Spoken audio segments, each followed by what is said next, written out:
तो note notice आ गया। हाँ जी। चल भाई।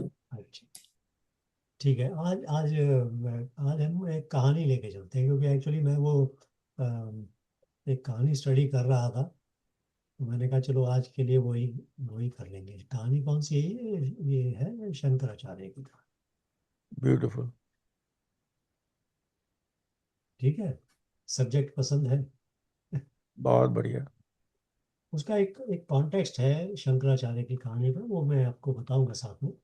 और शायद आपने शंकराचार्य का सुना होगा, मैं ब्रीफली उनका बता देता हूँ और फिर वो कहानी थोड़ी डिटेल में बता देता हूँ। तो शंकर जो है ना, शंकर मतलब जो जो चाइल्ड शंकर, जो उनके जो पेरेंट्स थे उनका कोई बच्चा नहीं था। तो वो लोग शिव के भक्त थे, तो शिव की प्रार्थना करते थे। तो जो उनकी जो शंकर की जो माँ थी, उनको शिव ने सपने में बताया कि मैं तुम्हारे घर में बालक रूप में आने वाला हूँ।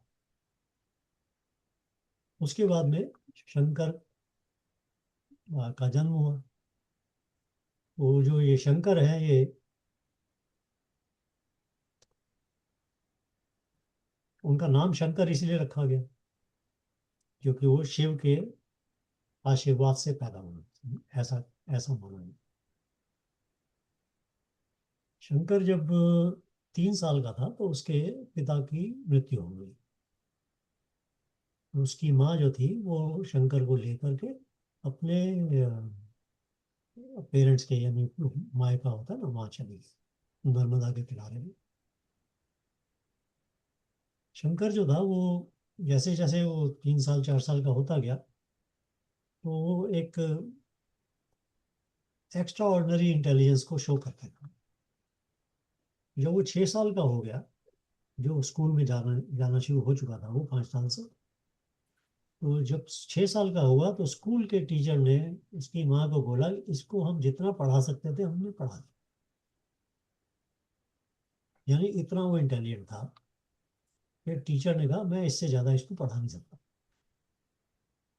तो शंकर जो था 6 साल की एज में अपनी माँ से बोला कि मैं संन्यास लेना चाहता हूँ, मैं जाना चाहता हूँ ये आध्यात्मिक ज्ञान को प्राप्त करने के। तो 6 साल के बच्चे को तो माँ ने मना कर दिया। माँ को भी, माँ कैसे जाने दे, एक ही बच्चा है ना, पति की मृत्यु हो चुकी है, तो परिवार ही वो है।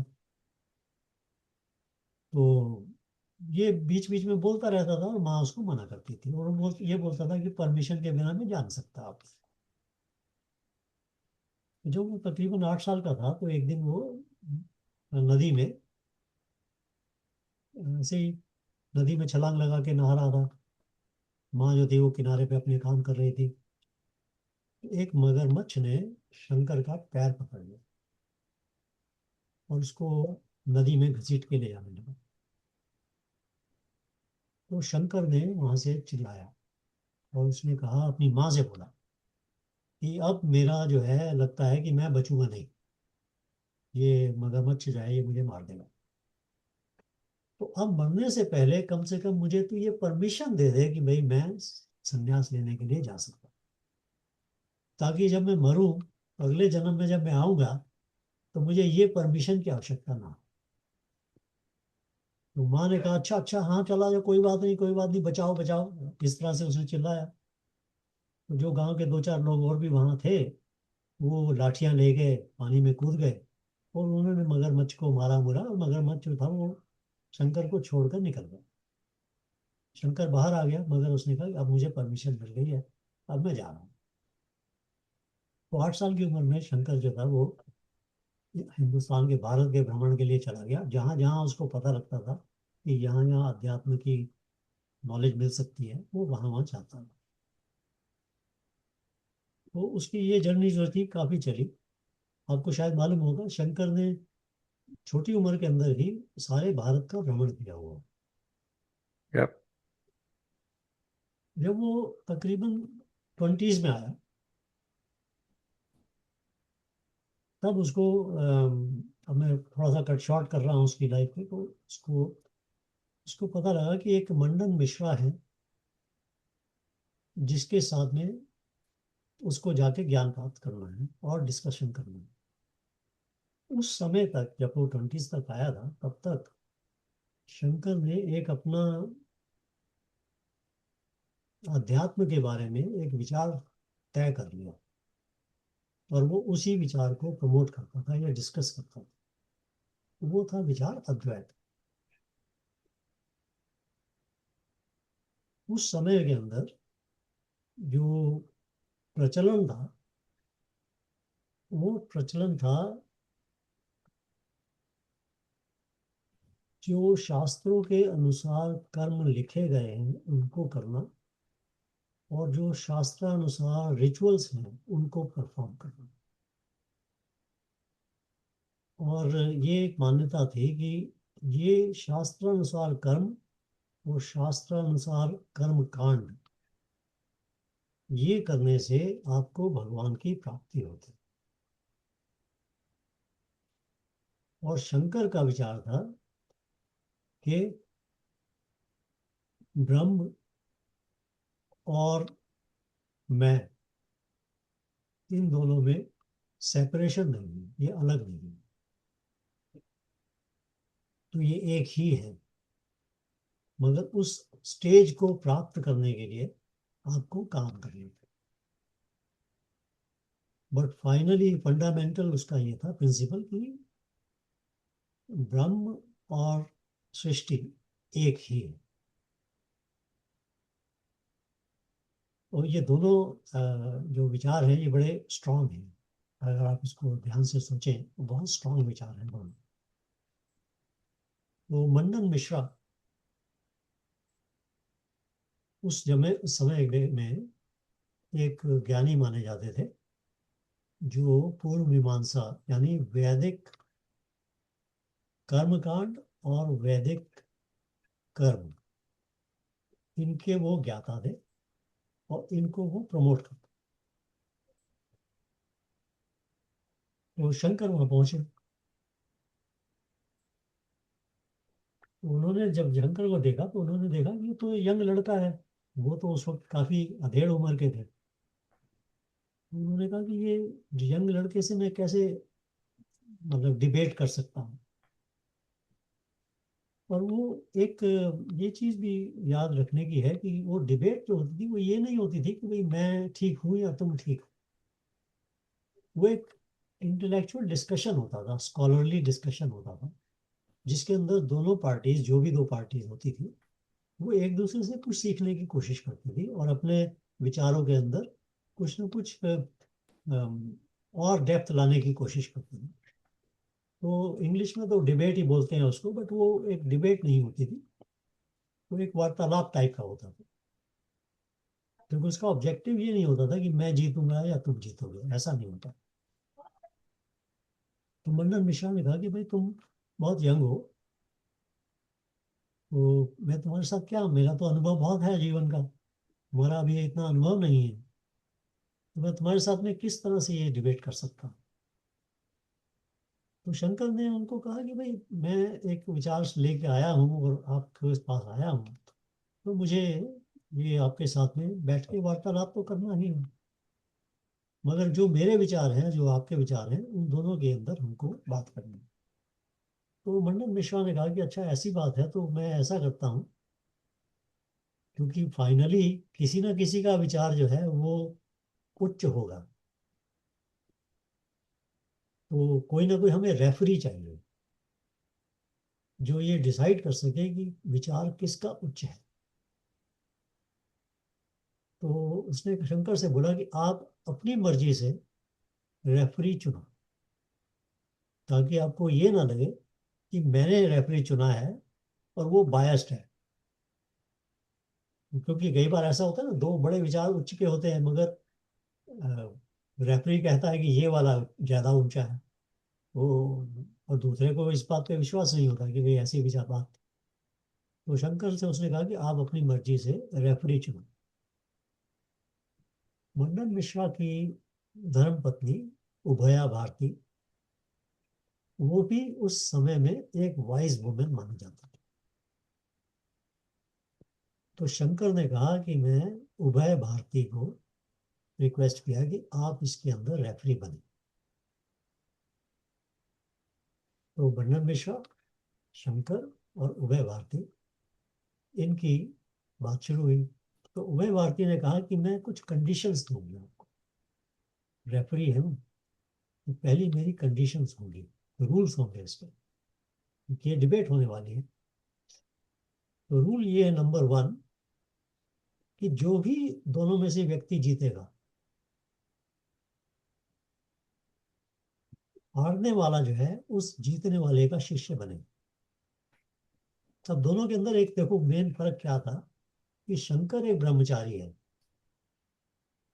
और मंडन मिश्रा एक गृहस्थ है।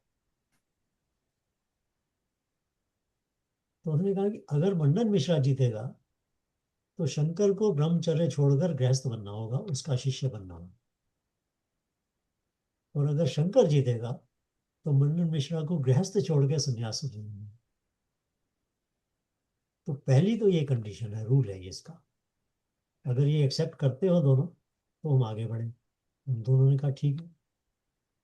उसके बाद दूसरी कंडीशन ये है, और इसके लिए उसने एक फूलों की माला ली, 2 मालाएं ली, और दोनों के गले में एक एक माला डाल दी। और उसने कहा कि जिसके फूल जल्दी मुरझाएंगे वो हारेगा। ये कहने के बाद में उनका डिबेट शुरू हुई। अब डिबेट जो है, जो दोनों की जो थॉट्स हैं, जो जो स्कूल ऑफ थिंकिंग है, वो दोनों की बहुत स्ट्रांग है। मंडन मिश्रा कह रहे हैं कि वेदों के अनुसार कर्म करना और वेदों के अनुसार कर्म कांड करना, ये आवश्यक है भगवान की प्राप्ति के लिए। और शंकर कह रहे हैं कि ब्रह्म और जीव ये सेपरेट नहीं है, ये एक ही है, और इसको रियलाइज करना वो ब्रह्म की प्राप्ति है। अब ये, अब आप सोच सकते हैं कि दोनों विचार जो हैं कितने स्ट्रांग हैं। और इसके ऊपर उनकी बहस शुरू हुई, कई दिन निकल गए, वार्तालाप चलता रहा, एक दूसरे को कन्विंस करते रहे, एग्जाम्पल देते रहे। कुछ दिनों के बाद, 8, 10, 15 दिन के बाद में, मंडन मिश्रा के गले के जो हार थे, उसके फूल जो थे, वो मुरझाने लगे। और शंकर के जो गले के हार थे वो नहीं मुरझाए। तो फाइनली इस उसके ऊपर, इस बेसिस के ऊपर ये डिसाइड किया उभय भारती ने कि शंकर इसमें विजय हुए। मंडन मिश्रा ने इमीडिएटली शंकर का शिष्य बनना स्वीकार कर लिया। बाद में मंडन मिश्रा का नाम चेंज कर दिया गया था, और वो फिर एक अद्वैत को प्रमोट करने वाले एक संत बन गए। मगर उभय भारती ने, अब क्योंकि अब उभय, मंडन मिश्रा गृहस्थ हैं, वो गृहस्थ से संन्यास में जा रहे हैं, तो उभय भारती ने कहा कि ये, शंकर से बोला, ये तुम्हारा विजय कंप्लीट नहीं है, तुम्हें मेरे साथ में डिबेट करनी पड़ेगी, और मुझे भी जीतना होगा, तब मैं तुम्हारी विजय को कंप्लीट मानूंगा। तो शंकर ने कहा अच्छा ठीक है, बताइए, मैं आपसे भी डिबेट करता हूँ, तो क्या सब्जेक्ट है। तो उभय भारती ने कहा कि हमारा सब्जेक्ट है काम शास्त्र। इच्छाओं से उत्पन्न हुए जीवन का, ये, इसका हमारे, इसके ऊपर हमारी डिबेट। शंकर तो फंस गया, शंकर तो ब्रह्मचारी था। उसको तो कामशास्त्र के बारे में मालूम नहीं था, मतलब थियोरेटिकली मालूम होगा बट अनुभव नहीं था। अनुभव ना होने से उसने इमीडिएटली एक्सेप्ट किया कि मुझे इसका अनुभव नहीं है, इसलिए मुझे कुछ समय चाहिए। तो उभय भारती ने कहा ठीक है, आपको समय देते हैं। शंकर ने एक सिद्धि होती है पर काया प्रवेश, जिसमें दूसरे की शरीर में एंटर कर जाते हैं। हर्ष, हाँ। ये जो कामा शास्त्र की बात कर रहे, डिजायर ड्रिवन हम्म, कर्मा, हम लोगों ने इसके ऊपर पहले भी बात की थी। तो हाँ, यहाँ पे ये स्पेसिफिक सेक्स रिलेटेड डिजायर की बात कर रहे हैं ना? ये sex is included in that. You hmm. see, it will be a mistake to think it is only about sex. काम is desire. हम्म। जब वो भौतिकता के अंदर आ जाती है तो उसके अंदर सेक्स आ जाता है, मगर हर डिजायर काम शास्त्र के अंदर आती है। तो इसलिए ये एक मिस्टेक होगी ये समझना कि हम सेक्स की बात कर नहीं तो फिर ये शंकरा जी क्यों कह रहे हैं कि हमें इसके बारे में एक्सपीरियंस नहीं है? उनको तो है, रहे हैं। उनको कहा अदर ना, देन द सेक्स। डिजायर्स को तो वो छोड़ चुके हैं ना। सन्यासी का तो डेफिनेशन ही है ना कि जो डिजायर प्रॉम्प्टेड कर्मों का त्याग कर देता है उसको सन्यासी बोलते हैं। तो जिस व्यक्ति ने डिजायर से संबंधित कोई कार्य ना किया होगा उसको डिजायर से संबंधित कार्य का कैसे अनुभव होगा? साथ में वो गृहस्थ नहीं है, उसको गृहस्थी के बारे में जो आवश्यकताएं हैं जिनको हम डिजायर कह लेते हैं बट आवश्यकताएं भी हैं, उनका भी अनुभव नहीं है। अरे घर को चलाने के लिए काम करना पड़ेगा, पैसे लाने पड़ेंगे, बच्चों को पालने का कुछ करना पड़ेगा, मतलब ये सारी चीजें हैं ना उसके अंदर। तो उसको सारा मिला देते हैं उसको।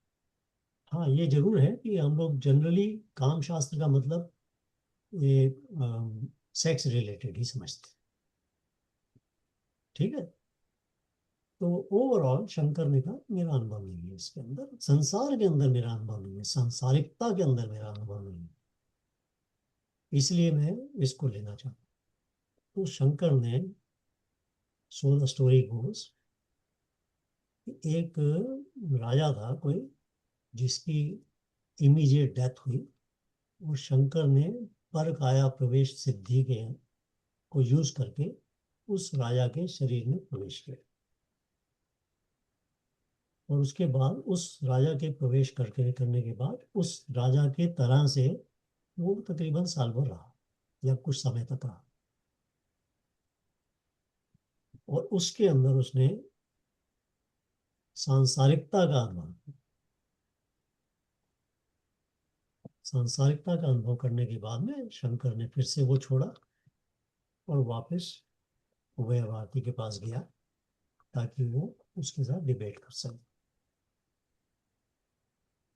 ये डिबेट की बात तो आगे मैं नहीं चलाऊंगा क्योंकि ये तो डिबेट तो नॉर्मल है, बट इसके पीछे का जो एक गूढ़ मीनिंग है वो देखना आवश्यक। इसमें तीन चीजें आई हैं, तीन मेन एस्पेक्ट है इस स्टोरी के। पहला एस्पेक्ट तो है जो जो स्कूल ऑफ थॉट, जो जो एस्पेक्ट ये बताता है कि ब्रह्म और सृष्टि के अंदर, व्यक्ति के अंदर डिफरेंस, सेपरेशन नहीं है, एक ही है, अद्वैत। दूसरा एस्पेक्ट बताता है कि कर्म कांड और प्रिस्क्राइब्ड कर्म ये करना आवश्यक है भगवान को पाने को। एक बार फिर रिपीट करें उसको। प्रिस्क्राइब ड्यूटी होती है ना कि आपको ये काम करने हैं जीवन में, और जैसे रिचुअल होते हैं, जैसे हवन होता है, तप होता है, जैसे प्रेयर्स होती है, पूजा होती है, जैसे आप इन्वोक करते हैं, अग्नि को इन्वोक करते हैं, वायु को इन्वोक करते हैं, हवन करते हैं, जैसे ये सारे प्रिस्क्राइब्ड हैं ये वेदों के अंदर, और ये प्रिस्क्राइब इसलिए हैं ये कि ये करने से आदमी को भगवान का तत्व जो है उसकी प्राप्ति, और ये आपका अल्टीमेट गोल है भगवान की प्राप्ति। तो ये रास्ता है उसका। अद्वैत के अंदर वो क्या बोलते हैं कि ब्रह्म और जीव वो सेपरेट नहीं है, एक ही है, मगर माया का पर्दा पड़ जाता है, उससे जीव जो है वो अपने आप को सेपरेट समझने लगता है। इसलिए ब्रह्म को प्राप्त करने के लिए इस पर्दे को तोड़ना है। तो आप कोई नई चीज डिस्कवर नहीं करते हो, आप सिर्फ अपने आप के आसपास का जो आपका जो चित्त का पर्दा बना है उस पर्दे को ब्रेक करते हो, तो आप रियलाइज करते हो। एक होता है डिस्कवर करना, एक होता है रियलाइज करना, ठीक है ना। ये दोनों में फर्क आ जाता है। भगवान की प्राप्ति के लिए भगवान को ढूंढना, और ब्रह्म की प्राप्ति के लिए अज्ञान को तोड़ना। ये अज्ञान तो हर्ष वही अहम है ना, आई आईनेस अहम माइनेस। अहम रूप में आता है ना, बिल्कुल ठीक कह रहे हो आप। अहम रूप में आ जाता है ना अज्ञान। तो ये दोनों देखिए, मैं इसमें हम ये नहीं डिस्कस करें कि कौन सी चीज ज्यादा ठीक है और कौन सी चीज ज्यादा ठीक नहीं। ये दोनों एक विचार हैं, जो दोनों विचार अब बहुत सत्य है।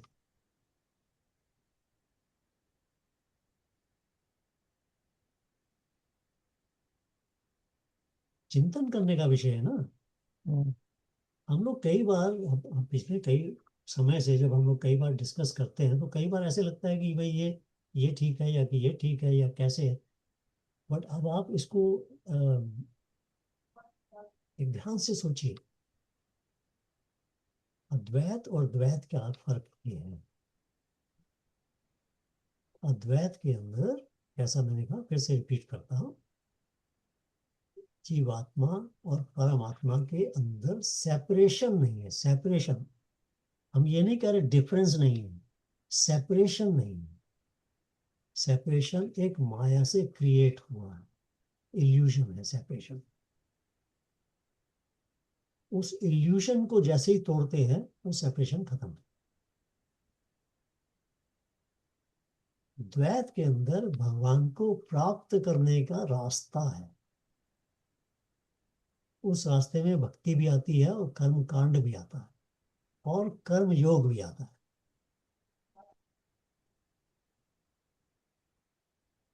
Again, like I said, is just think this happened when about 1200 years ago. Shankaracharya was, I think, in the year eight about, hundred yeah, 800 or 800 से 700 800 के आसपास थे वो। 788 में, हम्म। अगर आप ये इंग्लिश कैलेंडर से देखें तो 1200 साल पहले दो ज्ञानी डिस्कस कर रहे हैं कि कौन सा स्कूल ऑफ थॉट करेक्ट है।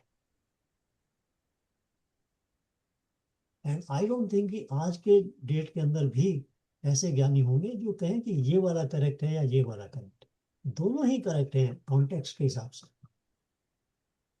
जब आप जीवन जी रहे हैं और द्वैत में हैं, तो मंडन मिश्रा वाला पूर्व मीमांसा वो करेक्ट है।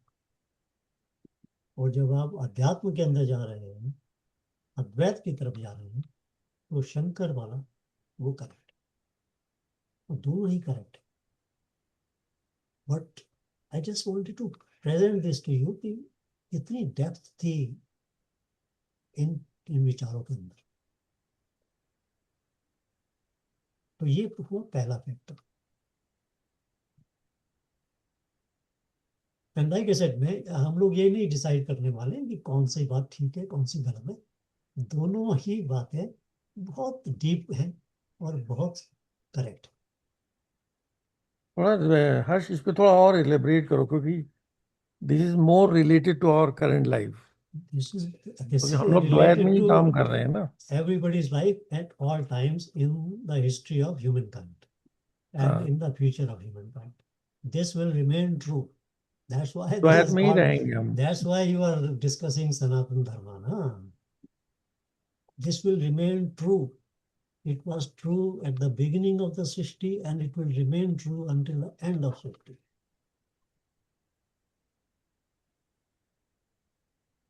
You understand why we say this is Sanatana Dharma? These are the principles. These principles cannot be negated. अरे क्या आपने वो नहीं सारस्वत, हमारे चार काम है ना, वो अर्थ काम करो, क्या है वो विद्या अर्थ काम, ये चारों करने हैं हाँ, तुम्हें। तो ये उसमें आते हैं ना, वैदिक उसमें मीमांसा में आते हैं ये। बट जब अद्वैत आ जाता है तो उसके अंदर ये सब काम जो है वो छूट जाते हैं। हमें चारों ही काम करने हैं। हाँ, तो देखो यही मैं बोल रहा हूँ ना, आई नो। ये जो इन विचारों की जो डेप्थ है, ये आप सोचिए कितनी डेप्थ है इसके अंदर। मैं इसका क्या मतलब, मेरे को उदाहरण इसका नहीं दे सकता हूँ। ये इस डेप्थ की डिस्कशन डिबेट, तो ये number one. Like I said, मैं we will not go into कि भाई कौन सा ठीक है कौन सा नहीं, क्योंकि जब हम अद्वैत के रूप से देखेंगे तो शंकराचार्य का अद्वैत ठीक लगेगा। ये और जब चारों हम काम तो बता दीजिए। वो है ना, ये कामा कामा धर्म अर्थ मोक्ष। वो अच्छा, नहीं है, ओके। धर्म अर्थ काम और जो है वो मैं भूल भूल रहा हूँ अर्थ चार। कामा अर्थ धर्म अर्थ काम मोक्ष। धर्म मोक्ष। या ओके। वैसे हम लोग ज्यादातर जो है इस दुनिया में, जो तीसरा वाला है ना अर्था, उसी के चारों तरफ घूमते रहते हैं। वो कलयुग की है ना बात। हाँ, आपको याद है ना, एक बार बताया था कि कलयुग के अंदर जो माइंड की डायरेक्शन होती है वो चेंज हो जाती है। हर युग के अंदर माइंड की डायरेक्शन चेंज होती है। जो फोकस की डायरेक्शन होती है ना उसकी वो चेंज होती है। कलयुग के अंदर वो फोकस काम में चला जाता है, काम और अर्थ में। तो वेरी, जैसे सतयुग होता है ना तो तो फोकस हर्ष भाई, धर्म में चला जाता है। आ, ये जो अद्वैत है, द्वैत हाँ जी। बेसिकली जो हम इस दुनिया में हैं, जो कर रहे हैं, जो कुछ देख रहे हैं, वो सब तो जो है द्वैत मानकर ही है। और वही हमारे लिए अद्वैत तो एक कॉन्सेप्ट है, बट उससे व्यवहारिक जीवन नहीं चल सकता। मुझे इसीलिए ऐसा लगता है कि अद्वैत तक पहुंचना, उस कॉन्सेप्ट, ठीक है कॉन्सेप्चुअली कोई एक बात कही जा रही है, बट अपने को कन्विंस करना कि भगवान और हम एक ही हैं, तो फिर सब खत्म हो गया। फिर क्या पूजा पाठ, लीव एवरीथिंग, क्यों जाने का केदारनाथ बद्रीनाथ, मतलब it is all because we are one. मैं घर पे बैठ के अपनी ही पूजा कर लूंगा, अपने दोस्त की मतलब what I am saying is कि इतना माइंड को शेक करने वाला है। अद्वैत जो है वो मन को कन्विंस करने वाला नहीं है। अद्वैत इस कन्विंसिंग को ब्रेक करने वाला है। इसको दूसरी अद्वैत तरफ, मन से आगे जाता है। इसमें इसमें तो कोई ऐसी वो, सॉरी थोड़ी सी, हाँ हाँ, बोलो हर्ष, बोलो। अरे आप कोई भी ऑर्गेनाइजेशन देखो, उसके टॉप पे एक ही चीज है, ओके, अल्टीमेटली सब अद्वैत ही है। कोई स्कूल देखा उसमें जहाँ प्रिंसिपल ना हो, फिर स्टूडेंट भी हैं, टीचर्स भी हैं, प्रिंसिपल है, कोई भी तुम और कोई तो भी स्ट्रक्चर दोगे, अल्टीमेटली ये पिरामिड है बेसिकली तो सो भाई। एनीवे, मेरा कहने का मतलब ये है कि ये दो, समझ लीजिए कि ज्ञान के पुष्प आपके सामने हैं। या इन ज्ञान पुष्पों को आप सूंघते हैं। आपको शंकराचार्य जी ने किसी इतना को। काम किया है, हाँ जी, शंकराचार्य जी ने इतना कुछ किया है on Dvaita also, right. Not only Advaita, this is where I Dvaita was also. Coming to the yeah, second factor. आपने करेक्ट। बिल्कुल ठीक जगह पे आपने हिट किया। या, जब उभया भारती ने शंकरा से काम शास्त्र की बात की, उसने शंकरा को ये भी प्रूव कर दिया कि ज्ञान जो है वो जीवन के हर एस्पेक्ट के अंदर वैलिड होना चाहिए। ज्ञान का मतलब सिर्फ सन्यासी के लिए नहीं होना चाहिए, ज्ञान का मतलब गृहस्थ के लिए भी होना चाहिए। हम्म, जब ये डिबेट हुई, उसके बाद जब शंकराचार्य ने जो भी अपने प्रवचन दिए या जो भी थॉट्स दी, उसके अंदर कंपैशन, प्रेम, दया, ये चीजें इंक्लूड हुई। क्योंकि जो गृहस्थ है उसके लिए ये आवश्यक है। तो जो ज्ञान है वो इसको एक्सक्लूड नहीं कर सकता। This is the second factor. And you are right Ramvinod ji, आपने बिल्कुल नेल को हिट किया। ज्ञान is not exclusive for sanyasi. Gyan must be there shining for a grihastha also. इसलिए वो सारे गुण, जो प्रेम का गुण है, अनकंडीशनल लव का जिसको हम कहते हैं गुण, जो दया है, ये सारी की सारी चीजें ज्ञान में से निकलकर गृहस्थ के लिए आ जाती है। और ये गृहस्थ उसमें इंक्लूड होता है।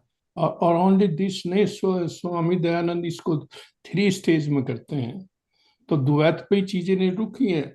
तो ये तो इन ए सेंस, मैं तो फिर आप दूसरी तरीके से कहता हूँ कि आपकी जो है कितने वेरिएबल लगा के इसको डिफाइन कर लो, बट अल्टीमेटली वन वेरिएबल की ये फंक्शन है, सिंपल तरह से। ठीक है ना। तो लाइक आई सेड, मतलब ये डिस्कशन जो है ये हम काफी कर सकते हैं और काफी आई चीजों नो, में, बट ये आई जो नो। है इसका जो एक है ना इंटेलेक्चुअल अंडरस्टैंडिंग और एक है अनुभव।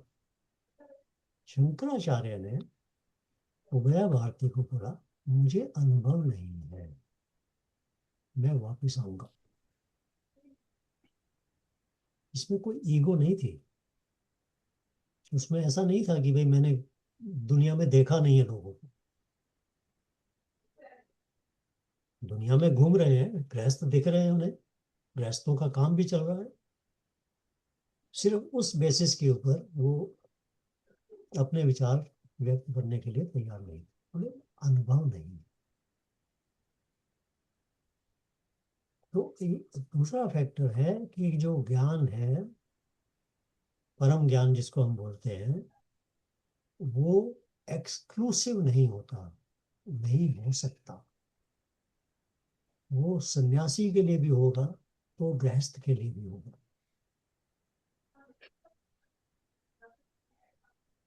यहाँ आकर अद्वैत और द्वैत दोनों मिलते हैं जाकर। हर्ष भाई, ये शंकराचार्य जी ने हम्म, कुछ मठ वगैरह का हाँ किया था ना, हाँ तो बहुत कुछ उन्होंने इस तरफ किया है। हाँ। तो अद्वैत में क्या किया? अद्वैत में एक it is just a concept, I really don't know, I am using the word concept, may not be appropriate, कि ये आज मतलब अ, भगवान और आप अलग नहीं हैं, एक ही हैं। नो, इस डायरेक्शन में क्या उन्होंने मतलब काम किया? अरे अरे भाई, वो मठ यही तो पढ़ाते हैं तुम्हें, अद्वैतवाद। वे मठ जो किए हैं वो उन्होंने उनके स्कूल हैं, ये कॉलेजेस हैं अद्वैतवाद के। चार, जब शंकराचार्य ने भारत भ्रमण किया तो एक चीज उन्हें और भी क्लियर हुई कि भाई कोई स्ट्रक्चर नहीं है। हर जगह पर हर ज्ञानी अपने अनुभव अनुसार अपने विचार प्रकट कर रहा है। तो इसको एक स्ट्रक्चर देने के लिए, कि ज्ञान का एक स्ट्रक्चर होना चाहिए, ज्ञान को बांटने का, ज्ञान को फैलाने का एक स्ट्रक्चर होना चाहिए। इसके कारण से उन्होंने चारों दिशाओं में भारत के एक एक मठ, यानी 4 मठ उन्होंने वहाँ मठ पर क्या है? इस्टेब्लिश किए। मठ में क्या है? ये जो आपको मिलते हैं ना, ये क्या क्या बोलते हैं उनको, उनका शंकराचार्य शंकराचार्य शंकराचार्य जो उपाधि है कहते ये। हैं। तो गौरव पदाव ये सब जो जो उनके बाद में शिष्य आए ना, जिन्होंने और प्रोलॉन्ग किया, जैसे इन्होंने जो है एक तो भागवत गीता पे टिप्पणी की है ना। नहीं, वैसे तो ये एक एक ये एनीवे इसके ऊपर भी थोड़ा सा स्टडी करके आप देखिएगा। बट ये जो चार मठ है ना, वो चारों वेदों के हिसाब से बने हैं। या चारों वेदों के हिसाब से हैं, तो उसमें फिर अद्वैत कहाँ से आ गए? वो हर हर नहीं यार, हाँ तो मतलब राम विनोद, जो तुम उसका जो तुम बेसिक जो जो फंडामेंटल बेस है ना उसकी, वो अद्वैत है। हम्म। जो राम उसका जो उसका मैनिफेस्टेशन है वो वेद है। नहीं, और द्वैत में रह के ही तो अद्वैत में जा पाओगे ना रामविनोद हम जी। द्वैत में हैं, इसको बिना हम द्वैत के काट नहीं सकते। में स्ट्रगल किए जा ही नहीं सकते वहां। या क्योंकि हमारे हिसाब से भगवान अलग हैं और हम अलग हैं, हम भगवान नहीं हैं। हाँ तो मैं हम उसका मैं आपको एक और वो एग्जांपल देता हूँ। But anyway let me just complete this and yeah don't let no remind problem. Me अगर मैं भूल जाऊँ इस बात को, मैं आपके इसका एग्जांपल देना। तो दूसरा फैक्टर ये हुआ क्या, कि ज्ञान सिर्फ सन्यासी के लिए नहीं हो सकता, ज्ञान गृहस्थ के लिए भी होना आवश्यक है। इसलिए यहाँ आके द्वैत और अद्वैत का मिलन होना आवश्यक है। तो सांसारिकता के अंदर दोनों का मिलन होता है। तीसरी चीज जो और भी इंपॉर्टेंट है, तीसरी चीज है जो फूलों का ना मुरझाना। वो क्या इंडिकेट करता है? क्या क्या फिर से बोलो जरा हर्ष। जो फूलों का मुरझाना नहीं हुआ, हाँ। या जो फूलों का मुरझाना हो जाता है, वो क्या इंडिकेट करता है? दी नेचुरल वो यूनिवर्सल एनर्जी। आपका जो आपका इनर सेल्फ है, जो आपका चित्त है, जैसे जैसे वो प्योर होता है, आपके अंदर से जो शक्ति या जो जो प्राण जो बाहर निकलते हैं, एक वो फील्ड बनाते हैं। हर व्यक्ति का एक फील्ड होता है, फील्ड ऑफ एनर्जी कहना चाहिए, और ऑरा। वो ऑरा जितना आपका इनर सेल्फ क्लीन होता है, प्योरीफाई होता है, उतना आपका ऑरा प्योरीफाइड होता है।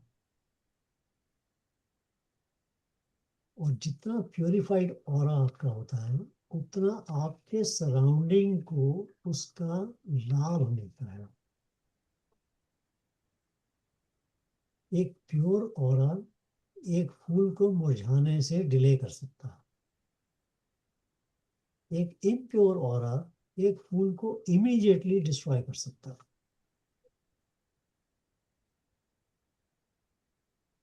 जिस वक्त हम बात करते वक्त मैं का ध्यान रख के बात करते हैं, तो वो ऑरा उस वक्त में मैं का मैं की शक्ति को लेके आता, यानी ईगो को लेके आता। और जिस वक्त हम बात करते वक्त ईगो को त्याग देते हैं, तो ऑरा जो है वो प्योरिटी को प्रोजेक्ट करता है। अब ये ऑरा तो आप लोगों ने, हम सभी ने एक्सपीरियंस किया हुआ है।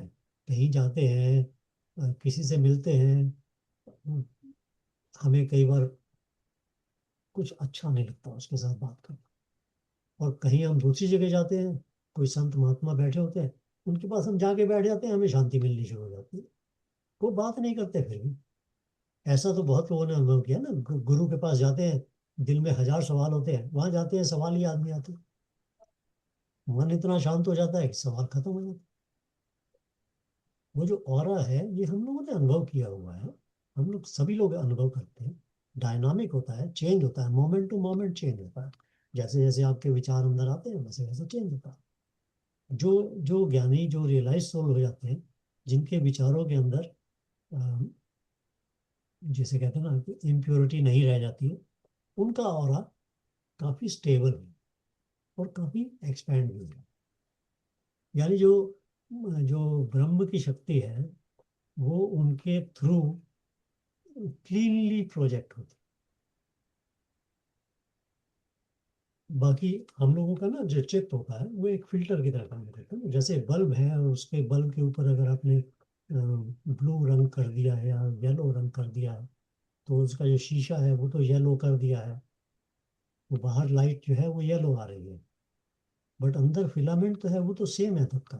रेड में भी वही है, येलो में भी वही है, ब्लू में भी वही है। तो फिलामेंट का जो कलर है, जो प्योर वाइट अगर कलर मान लें हम उसको एग्जाम्पल में, अगर उसको बाहर निकलना है तो ग्लास जो है जो उसके चारों तरफ, उसको बिल्कुल ट्रांसपेरेंट होना है।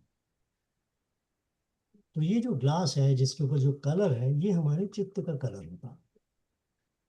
जब चित्त का कलर, चित्त में जब कलर आते हैं, चित्त के अंदर जो हमारी वासनाएं, वासनाएं। संस्कार, ये जब इकट्ठे होते हैं, उससे उसके चित्त में कलर आ जाता है।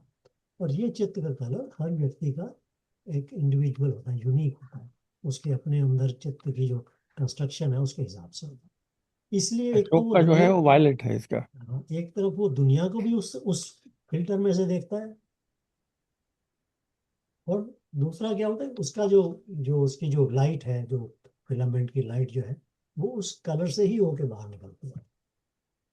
तो ये एक एग्जांपल है, मतलब just to make you understand. तो नहीं, वो जो अच्छा है। शंकराचार्य का जो वो जो फूलों का माला जो थी, वो उसकी नहीं खराब हुई। उसका कारण था कि शंकराचार्य का जो ऑरा था, आभा जिसको बोलते हैं, है ना, वो जो आभा थी वो प्योर थी, यप। प्योरर थी, ऐसे भी कहना चाहिए। तो इसके कारण से उसके फूलों को मुरझाने में अधिक समय लगा, और बहुत मंडन क्या। मिश्रा की आभा के अंदर एक सांसारिकता भी आवश्यक थी उसके अंदर, कि मुझे भगवान को पाना है। तो मैं जो उसमें आ जाता है, वो थोड़ा सा उसके अंदर अहम। रोकता है उसको, आभा। तो ऐसा नहीं कि इमीडिएटली, उसकी आभा भी बहुत क्लियर है, बहुत प्योर है, इसलिए एक दिन के अंदर नहीं फूल उसके भी मुरझाते। उसके भी फूल मुरझाने में 8-10 दिन लगा। बट वो आभा के अंदर भी दो, अब हम दोनों का कंपेयर करते हैं अगर आभा को, तो एक की आभा दूसरे की आभा से थोड़ी अधिक प्योर है। तो इस कारण से उभया भारती ने कहा कि शंकराचार्य जीते, वरना इस डिबेट के अंदर जीत और हार बहुत डिसाइड करना बड़ा मुश्किल है। ठीक है। मुझे दोस्तों निकलना है जरा सा, तो हाँ ये ठीक है। अगली बार इसको थोड़ा सा और आगे बढ़ाएं हर्ष, इफ यू अच्छा एग्री, ठीक ठीक। इस डिस्कशन को। ठीक है, अच्छा जी, बात। ओके। के बाद नमस्कार। अच्छा, तो अब मैं आता हूँ वहाँ वापस, जो अभी राम विनोद जी ने बोला कि भाई क्या था आपका कमेंट।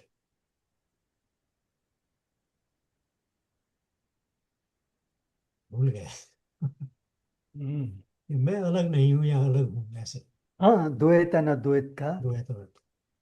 या देखिए बिकॉज ये मुझे जो है ये बहुत डिफरेंट लग रहे हैं मैं दोनों आपको सृष्टि की कॉन्सेप्ट। रचना का एग्जाम्पल देता हूँ, है? ओके। कोई भी चीज़ जब हम क्रिएट करते हैं, रचना करते हैं, या तो उसके कुछ लेवल्स हैं। तो जैसे एक पहला लेवल समझ लीजिए, हेलो। पहला पहला जो लेवल है, हाँ हाँ एक मिनट हाँ विनोद जी वापस आ जाए, हाँ, कि ये उन्हीं का प्रश्न जस्ट है। Hold on, hold on, just 2 minute.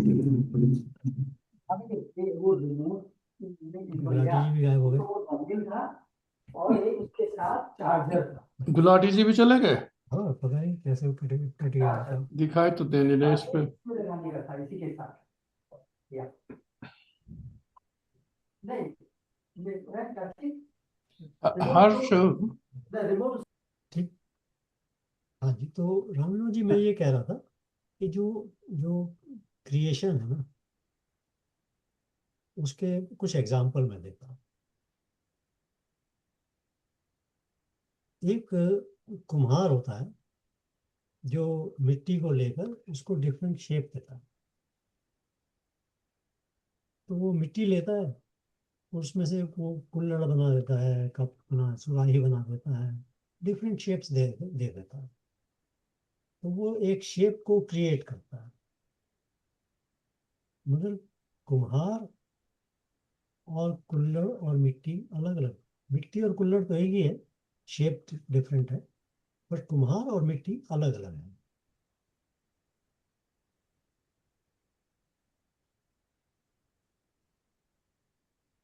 हाँ जी, तो गुलाटी जी, मैं ये एग्जांपल दे रहा था, मैं थोड़ा सा बता देता हूँ। सॉरी, मेरी पावर चली गई थी यहाँ हाँ, कोई बात कंट्री साइड में। नहीं, नो प्रॉब्लम। तो मैं एक एग्जांपल दे रहा था क्रिएशन का, क्रिएट कैसे होता है। तो हम लोग जो संसार में देखते हैं ना क्रिएशन, तो उसका एग्जांपल देते हैं कि हम एक कुम्हार है जो कि मिट्टी लेकर डिफरेंट शेप्स दे के बनाता है। कुल्हड़ बना देता है, सुराही बना देता है, मटका बना देता है। वो मिट्टी लेता है, मिट्टी से कोई चीज बना देता है, हम कहते हैं कि इसने क्रिएट कर दिया कुछ। बट एक्चुअली रियलिटी के अंदर क्या है कि वो क्रिएट नहीं करता, वो शेप चेंज करता है। शेप चेंज कर। क्योंकि मिट्टी भी उसके हक में, उसके कंट्रोल में नहीं है, उसकी शेप बदल देता है। और जो इसमें शेप में क्या होता है कि एक मिट्टी पूरी तरह से उस कुम्हार से इंडिपेंडेंट है। कैसे? मिट्टी कुम्हार से पहले भी है, कुम्हार के बाद में भी। अगर कुम्हार वहां से उठ के चला जाता है तो वो मिट्टी वहीं रहती है। उनका आपस में संबंध जो है वो क्लियर नहीं है। ऐसा नहीं है कि वे दोनों एक दूसरे के बिना जी नहीं सकते, अलग अलग। ये हम सांसारिक क्रिएशन जो है, ये हम कहते हैं, नाम देते हैं संसार के अंदर क्रिएशन को, तो सांसारिक क्रिएशन चेंजिंग ऑफ शेप। ठीक है, हम कोई भी चीज लेते हैं, इसको मिक्स करते हैं, उसको ट्रीट करते हैं, उसको बनाते हैं, कुछ और बना देते हैं, और हम कहते हैं ये हमने क्रिएट कर दिया। बट ये सांसारिक क्रिएशन के अंदर रॉ मटेरियल एंड जो क्रिएटर है वो अलग अलग है। दूसरी क्रिएशन नंबर पे आती है लेवल के ऊपर, द क्रिएशन, जैसे जो स्पाइडर बनाता है। तो स्पाइडर अपने अंदर से वो जो स्पाइडर वेब बनाने का जो मटेरियल है वो प्रोड्यूस करता है, स्पाइडर का वेब बनाता है। और वेब बनाने के बाद में, या वो प्रोड्यूस करके बाहर बनाने के बाद में, वो दोनों इंडिपेंडेंट हो जाते हैं।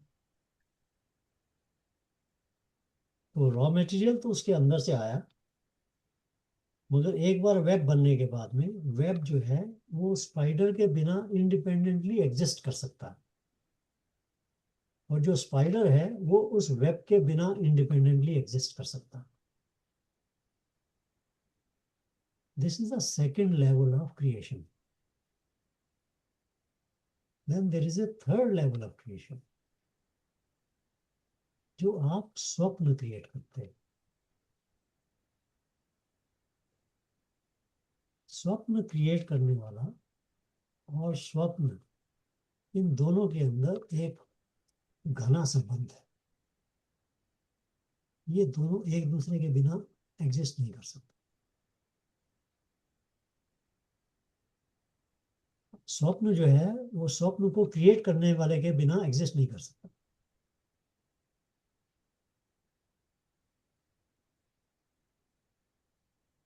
यानी स्वप्न के अंदर स्वप्न को क्रिएट करने वाले की प्रेजेंस आवश्यक है।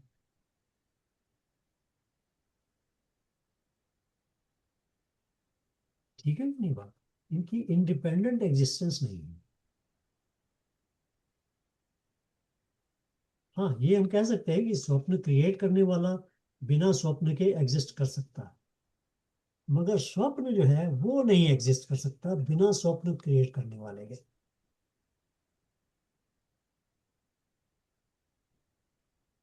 जब हम इस एंगल से देखते हैं तब हमें पता लगता है कि पहले जो फर्स्ट टाइप ऑफ क्रिएशन थी, that was only a creation in the physicality, जिसको हम बाय मिस्टेक क्रिएशन बोलते हैं।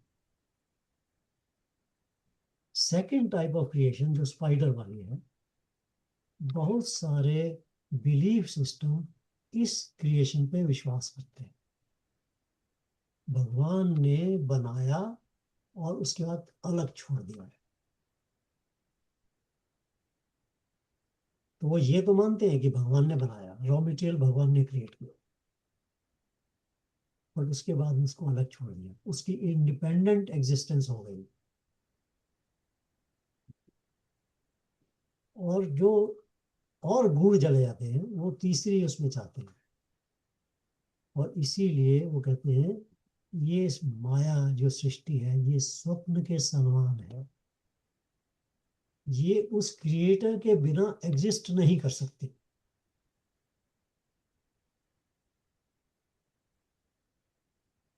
समझ गए? और इसी तीसरे टाइप की क्रिएशन का जो नेक्स्ट लेवल है उसके अंदर वो कहते हैं अद्वैत। यानी वो एक स्वप्न बन भी गया है, एक सृष्टि क्रिएट भी हो गई है, बट वो सृष्टि अलग से रह नहीं सकती है बिना उसके। और जब वो वापस वहीं चली जाती है, जाने वाली है, तो वो अद्वैत हो जाती है। तो अद्वैत से अद्वैत। और तो हम आध्यात्म के अंदर हम सिर्फ इस क्रिएशन को ही कंसीडर करते हैं। जैसा मैंने कहा, बहुत सारे ऐसे बिलीफ सिस्टम हैं जो सेकंड लेवल की क्रिएशन को ही सत्य मानते हैं, मगर वो क्रिएशन स्पाइडर वाली है। क्रिएट किया और छोड़ दिया इंडिपेंडेंट एग्जिस्टेंस के लिए। मगर हमारा जो सनातन धर्म है वो तीसरे लेवल की क्रिएशन पे विश्वास करता है। और उसके कारण से वो बोलता है बिना ब्रह्म के सृष्टि नहीं है, और सृष्टि ब्रह्म का ही एक्सपेंशन है। समझ? यहाँ द्वैत और अद्वैत का मिश्रण होता है, यहाँ आके वो दोनों मिलते हैं। यहाँ आकर दोनों की आवश्यकता पता लगती है।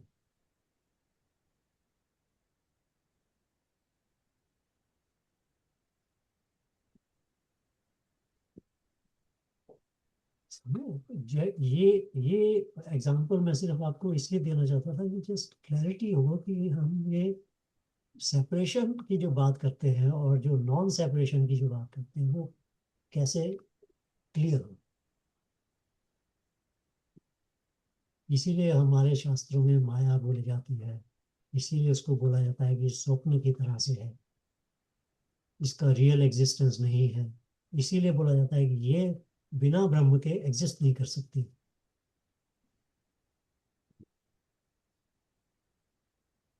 आई होप कि इससे कुछ थोड़ा आंसर मिला हो, क्योंकि या सोचने का पॉइंट दे दिया आपने। हाँ, तो थिंक ये अबाउट। क्योंकि ये चीज ऐसी है, जितना गहरा इसमें आप चलते चले जाएंगे, आखिर में जहां पहुंचना है वो तो एक ही जगह है। आप जिस मर्जी रास्ते से पहुंचे, जो मर्जी चिंतन करें, चाहे मैथमेटिकल करें चाहे जैसे भी करें, फाइनल डेस्टिनेशन आपकी वहीं आने वाली है। वही कंक्लूजन पे वहीं आएंगे, उसी पॉइंट पर आएंगे। इसीलिए ये सनातन धर्म।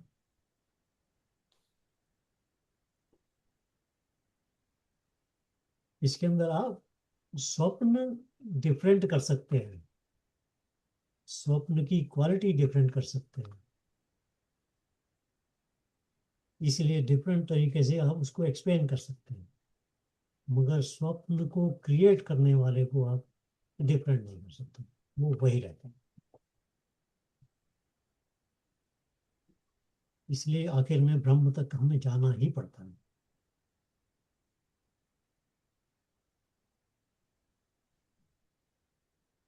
ये तो रहा ब्रह्म के तरह से सोचने का, मतलब कैसे क्रिएट हुए and all that. Okay, but what about the first, the second one और फर्स्ट वन, जहाँ की हम बोल रहे हैं कि हम सब भगवान कृष्ण ने या भगवान जो भी हम मानते हैं उन्होंने क्रिएट कर दिया है। हैं, हम उनकी उपासना करते रहें, भगवान को सदैव याद रखें, तभी हम सही रास्ते पे चलेंगे, तभी हमारा उद्धार होगा, तभी हमें मोक्ष मिलेगा। How to we compare this, compare I mean I should say, उसको कैसे समझें? These are the two different. थोड़ा चिंतन करना होगा। स्वप्न आते या हैं रोज, हमें रोज नए आते हैं स्वप्न। किसी दिन अच्छा स्वप्न आता है, किसी दिन हमको बड़ा खराब सपना आता है, किसी दिन हमारे पीछे कुत्ता पड़ जाता है, हम भागते हैं, हम भागा नहीं जाता। जब हमें वो वाला स्वप्न आता है तो अब हमें कोई ना कोई आवश्यकता पड़ती है, किसी की मदद मांगे, कोई हेल्प करे हमारी, क्योंकि हमसे हमारे पीछे कुत्ता पड़ा है और हम भाग नहीं पा रहे, हेल्प चाहिए हमें।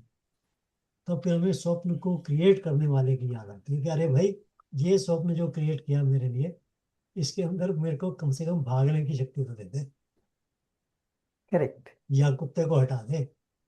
या तो यहाँ आ जाती है वो सारी चीजें जिसके अंदर हम भक्ति करते हैं, जिसके उपासनाएं करते हैं, ये सब चीजें करते हैं। मैं ये ओवर सिंप्लीफिकेशन नहीं करना चाहता, बट अंडरस्टैंड कि जो जो उसका कॉन्टेक्स्ट है उसके अंदर आप उसको चिंतन करें तो आपको मजा आएगा।